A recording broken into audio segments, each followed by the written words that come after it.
hablando un poco del mundo, porque en general ese mundo estable, poderoso, lo que llamamos el primer mundo, el mundo de las superpotencias que no se destruyeron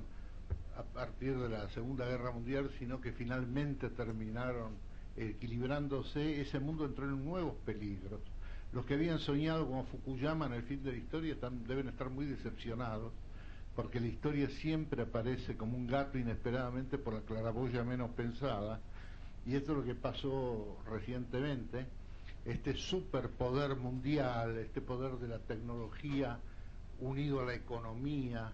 esta mercantilización total de la vida, esta pulsión de todos los movimientos de la tecnología y de los esfuerzos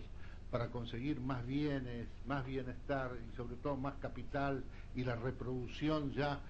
indefinida e infinita de los capitales. Esta idea entró en una crisis que estamos viviendo y que es un episodio histórico muy importante. Tenemos el privilegio de vivir hechos grandes de la historia. Muchos de los que estamos acá hemos visto la Segunda Guerra Mundial, que fue la guerra más grande de la historia. Hemos visto el terror más grande de la historia, o sea, el terror nuclear, la posibilidad de que las dos potencias en pugna pudieran llegar a crear un conflicto tremendo, de incalculable proyección. Y ahora, inesperadamente, nos toca vivir a nosotros una crisis profunda del capitalismo, una crisis honda, una crisis bastante inesperada aunque previsible, porque la gente puede prever las cosas pero no quiere esperarlas, no quiere que se produzcan. Hubo una ilusión durante muchos años de creer que el aparato financierista del mundo, que estaba creciendo en forma increíblemente libre frente al esquema productivo, a la voluntad política de las naciones, este esquema de productividad se empezó a imponer de una forma peligrosa hasta llegar a la crisis actual, que es exclusivamente y principalmente el descuido frente a esta desarmonía entre el capital infinitamente productivo, que es el capital especulativo, y los capitales del orden económico real. Así las cosas, hemos entrado en una crisis que poco a poco demuestra dos cosas. En principio, un miedo tan grande como para que la nación más importante y sobreviviente del comunismo, que es China, pueda estar unida económicamente, ansiosamente unida con Estados Unidos, con el país más importante del mundo capitalista. Y esto no lo vimos nunca en la historia. Por eso digo que hay episodios que nos sorprenden y que son historias. Fíjense ustedes que hasta este hecho, hasta este episodio del choque de la crisis del 2008, los países se desgarraban, los países vivían en competencia. Si hubiera pasado esto en 1970, que el capitalismo norteamericano tenía una crisis tremenda, el comunismo ruso se hubiera abalanzado en ese deseo de expansión, ¿no es cierto?, de expansión puramente imperial, con un sentido primitivo de la historia y de la realidad internacional. En cambio, justamente hemos encontrado en una inesperada adhesión mundial de todos los sectores para tratar de acomodarnos a la crisis y sobrevivir dentro de la crisis, creando nuevos códigos, nuevas formas de convivencia. Estamos en el principio de la salida de la crisis, pero el hecho de que se hayan invertido millones y millones, como nunca, como ni siquiera en las grandes guerras, de capital para salvar el juego económico mundial, demuestra una idea, nos da una idea de optimismo sobre el futuro de este mundo que en otros momentos hubiera colapsado.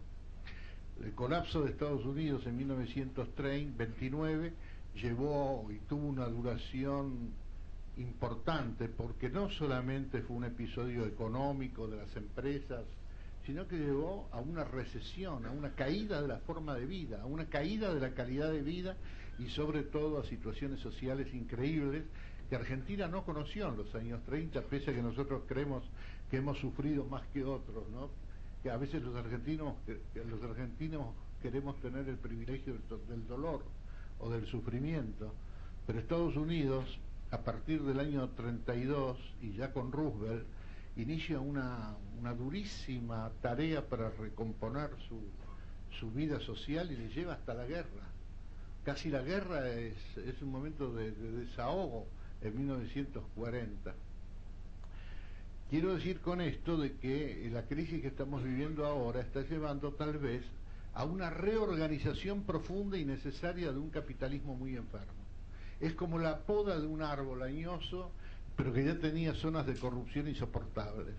Esto tal vez responda a una biología secreta del mundo que no comandan los hombres, y tal vez ni siquiera los dioses, pero lo cierto es que en ese movimiento, esa voluntad de salud del mundo, tal vez esto que está pasando sea muy beneficioso. En Occidente la caída espiritual y cultural fue tan grande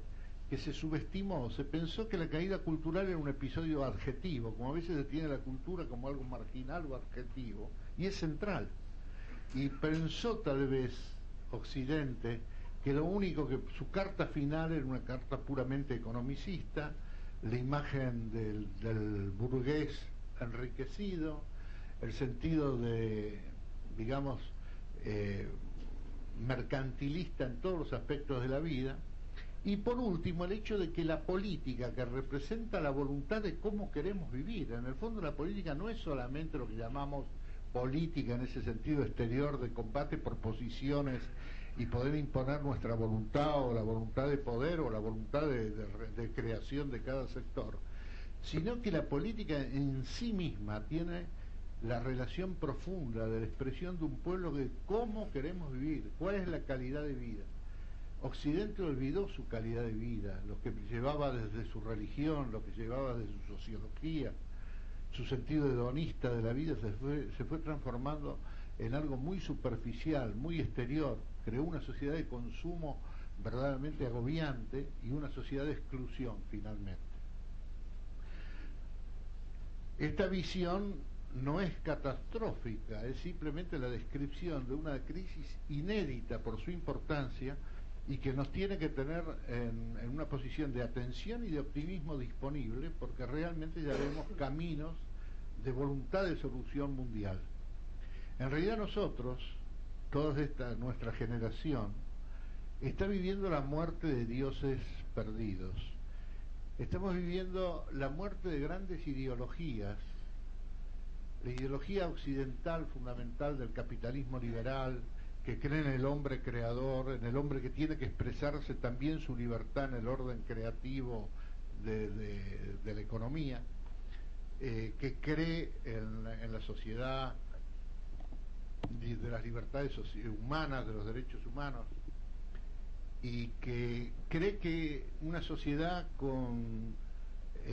libertad de comercio y libertades sociales puede llegar sin duda a crear una economía de bienestar.